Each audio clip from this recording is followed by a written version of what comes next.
해시태그 해시 이야기. 방은 어둠의 구덩이였고 기미하게 새어들어오는 달빛만이 먼지에 덮인 커튼을 통해 스며들어 어둠을 간신히 밝혔다. 10살 다니엘에게 그곳은 한밤의 놀이를 위한 완벽한 무대였다. 부모님은 다락방에 들어가는 것을 엄격히 금지했지만 호기심과 지루함은 너무나 유혹적인 조합이었다. 오늘 밤 그의 목표는 낡은 거울이었다. 화려한 틀을 가진 웅장한 물건으로 먼지로 뒤덮여 있었고 표면은 세월의 흔적으로 얼룩져 있었다. 그것은 그의 증조할머니의 소유였는데 그녀에 대한 기괴하고 음울한 이야기들이 전해져 내려왔다. 심장이 쿵쾅거리는 가운데 다니엘은 휴대폰 손전등을 켜서 거울에 비추었다. 그의 모습이 어둠 속에서 창백하고 작게 그를 되돌아보았다. 그는 한숨을 쉬며 누군가 혹은 무언가가 어둠 속에서 자신을 지켜보고 있다는 느낌을 무시하려고 애썼다. 거실 벽시계가 12시를 알리는 종을 울리기 시작했을 때 무언가가 변했다. 공기가 더욱 무거워졌고 정전기가 느껴져 목덜미에 털이 곤두섰다. 거울 속 그의 모습이 깜박이며 순간적으로 일그러졌다. 다니엘은 피로 때문에 환각을 보는 것이라고 생각하며 눈을 비볐다. 하지만 아니었다. 거울 속 그의 모습 뒤로 형체가 나타나기 시작했다. 처음에는 흐릿한 얼룩, 형태 없는 그림자에 불과했다. 하지만 점차 형태를 갖추며 광대의 실루엣을 드러냈다. 그것은 서커스에서 보던 명랑하고 화려한 광대가 아니었다. 그것은 달랐고 섬뜩했다. 그의 얼굴은 과장된 미소로 칠해져 있었지만 기쁨을 전달하는 대신 침묵의 위협을 풍겼다. 움푹 파인 어두운 눈구멍 속에 눈은 불안하게 빛나고 있었다. 그는 퇴색되고 찢어진 체크무늬 옷을 입고 있었고 옷에는 정체를 알 수 없는 색깔의 얼룩이 묻어 있었다. 거울 속 광대는 움직여 다니엘의 모습을 향해 앙상한 손을 뻗었다.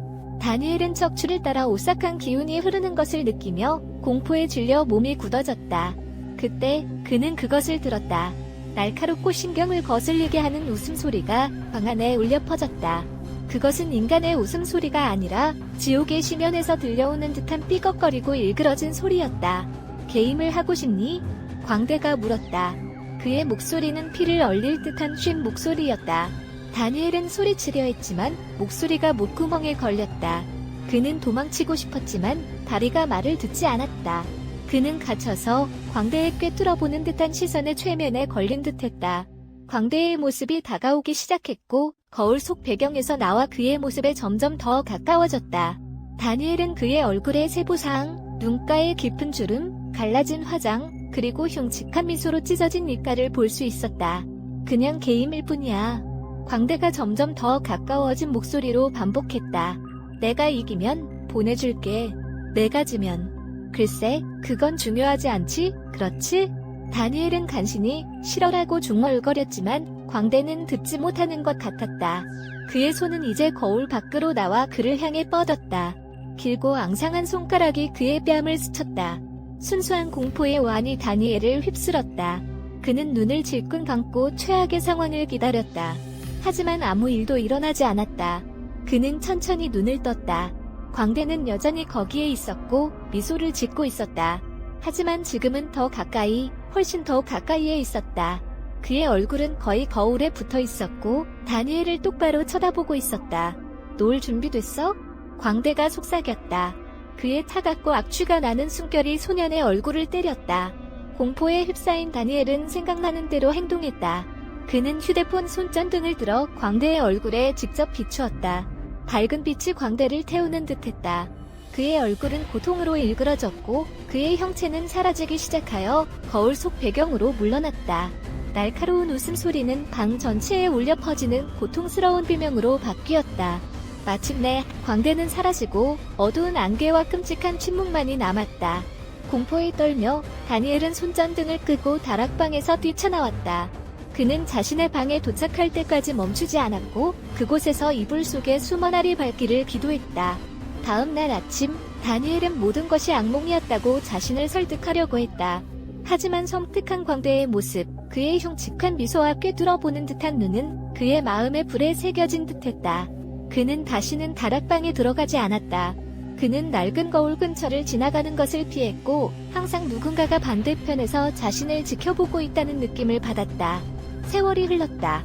다니엘은 자라서 결혼하고 아이를 낳았다. 하지만 그는 한밤에 광대를 만났던 밤을 결코 잊을 수 없었다. 어느 날 노인이 된 다니엘은 어린 시절의 집으로 돌아왔다. 다락방은 여전히 거기에 있었고 먼지로 뒤덮여 잊혀져 있었다. 그는 호기심에 찔리고 자신의 두려움에 맞서고 싶은 억누를 수 없는 충동을 느꼈다. 그는 나무가 발밑에서 삐걱거리는 소리를 들으며 힘겹게 계단을 올라갔다. 그는 다락방 문을 열고 들어갔다. 그곳에는 낡은 거울이 먼지와 거미줄로 뒤덮인 채 있었다. 그는 심장이 쿵쾅거리는 가운데 천천히 다가갔다. 그가 거울 앞에 섰을 때 그는 셔츠 소매로 거울을 닦았다. 그의 모습이 그를 되돌아보았고 지치고 겁에 질린 노인이었다. 그가 막 돌아서려던 찰나 그는 그것을 들었다.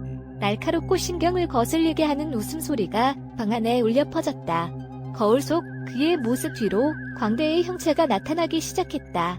너무 늦었어. 광대가 말했고 그의 미소는 그 어느 때보다 흉측했다. 하지만 이제 돌아왔으니 게임을 하고 싶니? 다니엘은 소리치려 했지만 목소리가 목구멍에 걸렸다. 그는 척추를 따라 오싹한 기운이 흐르는 것을 느끼며 공포에 질려 몸이 굳어졌다. 광대가 거울 밖으로 손을 뻗었고 다니엘이 반응하기도 전에 광대의 손이 그의 어깨를 만졌다. 거울 속 모습이 바뀌었고 더 이상 광대의 얼굴을 비추지 않았고 이제는 광대와 똑같은 흉측한 미소, 똑같은 화장, 똑같은 꿰뚫어보는 듯한 시선을 가진 다니엘의 얼굴을 비추고 있었다. 이제 다니엘은 한밤의 광대가 되었다.